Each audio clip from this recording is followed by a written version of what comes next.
In the years after the storm, Meghan's life grew quieter, not with retreat, but with intention. The world had moved on to newer stories, fresher scandals, louder headlines. Yet, beneath that noise, something softer was happening, something that didn't make the papers, but changed people nonetheless. Meghan had begun to live a life of quiet giving. Each morning, before the California sun stretched across her garden, she would sit at her writing desk, a cup of tea steaming beside a small vase of roses, and open the stack of letters that arrived daily. Some were from strangers who thanked her for her courage. Others came from women who had felt unseen for most of their lives. A widow in Ireland, a nurse from Kenya, a retired schoolteacher from Canada who wrote, "You make me feel it's not too late to be kind." Meghan replied to as many as she could, her handwriting small and deliberate. She didn't write with the voice of a duchess, but with the heart of a woman who had once been lost and found her way again. "You are enough," she would often write, "and that is your greatest beauty." These letters were never photographed, never shared, but they became her truest work. Because kindness, she had learned, does not need to be seen to be real. It only needs to be felt. Forgiveness, for Meghan, was not a single act, it was a practice. In the quiet hours of evening, long after her children were asleep, she often reflected on the faces of those who had once hurt her. Editors who had twisted her words. Former friends who had sold her trust. Voices that had turned her humanity into a headline. For years, she had carried their cruelty like stones in her pockets, invisible to others, but heavy all the same. One night, sitting in her garden beneath a pale moon, she whispered to herself, "I release them."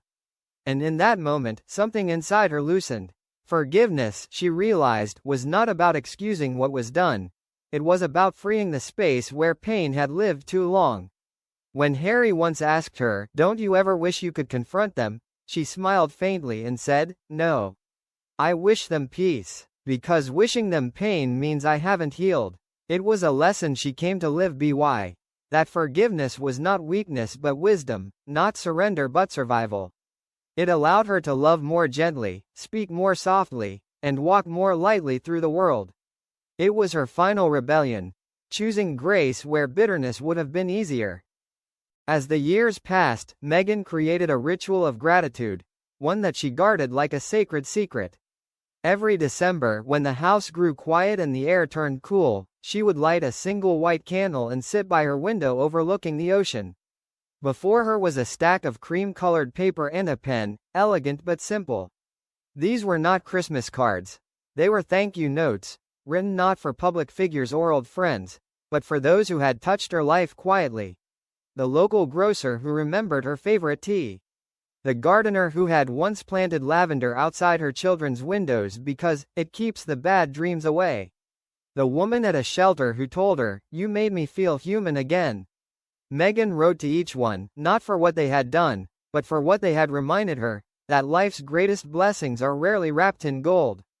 Gratitude, she wrote in one letter, is how we hold hands with the world. She sealed each envelope, placed it in a basket, and delivered them one by one during her walks. No cameras followed, no one knew. But in those silent exchanges, a smile, a tear, a whispered thank you, she found what no crown could offer. The joy of a heart uncluttered by pride. As Meghan's public life softened into legend, her truest legacy began to emerge, not in palaces or speeches, but in people. Young women from across the world started writing essays about empathy, inspired by her quiet defiance. Teachers quoted her words about kindness to students who struggled with self-worth. A women's shelter in Toronto named a reading room after her, calling it the Room of Grace. Yet Meghan never accepted the praise. "It's not my story anymore," she told a journalist once. "It belongs to everyone who saw themselves in it." What she gave the world wasn't perfection, it was permission, to feel deeply, to forgive, to begin again. Older women especially, grandmothers, mothers, widows, wrote to her in gratitude. "You remind us," one said, "that tenderness is not weakness." Meghan smiled at that line for a long time. It was the truth she had lived. That empathy was not a gift, but a discipline. One that required courage, humility, and endless faith in the goodness of others. Her life, once defined by scrutiny, had become a quiet monument to compassion. On an afternoon tinged with gold, Meghan walked through her garden, now vast with olive trees and white roses. The air smelled of sea salt and rosemary. Archie's laughter echoed somewhere in the distance. Lilibet was chasing butterflies. Harry stood nearby, camera in hand, capturing her in a candid moment. The way the light fell on her face, the way her smile seemed to carry peace. "What are you thinking about?" he asked. Meghan looked out toward the horizon, the Pacific stretching endlessly before her. "That kindness outlives us," she said softly. "Everything else fades." The Yershad etched faint lines around her eyes, but they only deepened her warmth. The woman who once stood beneath a crown now stood beneath sunlight, unguarded, unburdened, whole. That evening, as the sky turned amber and birds drifted home, she whispered a final prayer, not for fame, not for forgiveness, but for the world. "May we all be a little softer," she said, for having lived. And as dusk fell, the garden glowed faintly, bathed not in the light of cameras, but in the quiet, steady radiance of a life well lived, a love well kept, and a heart that had learned to shine without asking permission. In her later years, Meghan began devoting more time to projects that never bore her name. She believed the purest form of charity was anonymous, the kind done not for recognition, but for remembrance. Through her foundation, she quietly funded scholarships for young women in underprivileged communities, never asking to meet them, never expecting thanks. "Hope," she once said, "doesn't grow in applause. It grows in silence." Her favorite project was a small women's cooperative in Africa, where widows crafted handmade goods to sustain their families. Meghan would often receive packages from them, woven baskets, notes written in shaky English, small tokens of gratitude. She displayed them on her shelves beside family photographs, not as trophies, but as reminders of connection. Once, during a quiet afternoon, she told Harry, "When I'm gone, I don't want statues. I want stories." She believed that kindness was not a legacy to be owned, but a light to be passed forward, one small act at a time. And though she never saw the full bloom of the seeds she planted, they continued to grow, quietly and beautifully, in places she would never visit but always believed in. There were evenings when the world outside her home seemed impossibly still, the kind of stillness that invites reflection.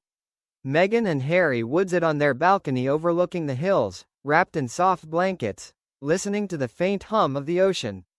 It was there, under fading twilight, that they often talked about legacy. "Do you think people will ever understand us?" Harry once asked, his tone more curious than bitter. Meghan smiled. "Maybe not," she said softly, "but they'll understand what West stood for." They talked about the weight of choice, the cost of peace, the strange freedom of stepping out of the story others tried to write for them. Meghan turned her face toward the horizon. "I used to think legacy meant being remembered," she said. "Now I think it means being felt." The wind stirred the olive trees as if agreeing with her. She reached for Harry's hand and squeezed it gently. "If we've made even one person's path a little kinder," she whispered, "then we've already done enough." They sat in silence after that, two souls who had traded crowns for contentment, and found, in the quiet, everything they'd ever been searching for. There were mornings when Meghan would wake before dawn, step outside barefoot, and let the cool air embrace her. She had learned to love these moments, when the world was still half asleep and everything felt possible. Sometimes she brought a notebook and wrote down fragments of thoughts, memories, and gratitude. "Reflection," she once said, "is how the heart exhales." In these quiet hours, she didn't think about the palace, the press, or the past. She thought about her mother's laughter, the first time she held Archie, the comfort of Harry's voice in the dark. She thought about how far she had come, not in distance, but in spirit. The world had watched her fall, but few had seen her eyes.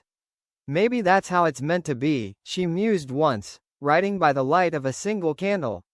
Some growth isn't meant for cameras. The woman who had once been defined by scrutiny was now defined by serenity. Her reflections became her prayer, her poetry, her proof that even in the deepest ache, the heart can find a melody worth singing again. As time passed, Meghan's words began appearing in unexpected places. Quoted in schools, written in journals, echoed in speeches by women he had never met. "Carry your light where it's darkest," Shahad once said, and it became a mantra for those who had endured quiet struggles. Her old interviews, once dissected for controversy, were now studied for wisdom. A documentary about compassion featured her as an example of modern grace. But for Meghan, the real lessons were never meant to be public. They were the Onesh taught her children: to listen before speaking, to choose kindness even when it costs, to let love be their loudest answer. When Archie asked her one evening, "Mom, why do people still talk about you?" she smiled gently and said, "Because people talk about light, even when they don't understand where it comes from." That night, as she tucked him in, she thought about her own mother, who had once whispered similar words. The chain of women, strong, soft, and steadfast, had never been broken. Meghan had simply added her verse to an eternal song. On her final evening of the season, Meghan stood by the shore, the California sky painted in rose and gold. The sea was calm, the air warm, the light tender, like a farewell without words. She closed her eyes and let the wind touch her face, feeling both the weight and lightness of a life lived fully. Somewhere behind her, the laughter of her children carried across the sand, mingling with the soft crash of waves. She smiled. Everything I wanted, she thought, was always this simple. She had spent years chasing peace only to realize it had always been within her, waiting, patient, eternal. As the sun dipped below the horizon, its reflection shimmered across the water like a mirror of her own journey, fleeting, yet infinite. "May kindness outlast me," she whispered, her voice nearly lost to the wind, and in that moment, the world felt a little softer, as it, too, remembered the echo of her grace. The waves continued their endless rhythm, carrying her light beyond the shore, where it would live on, quiet, gentle, unending.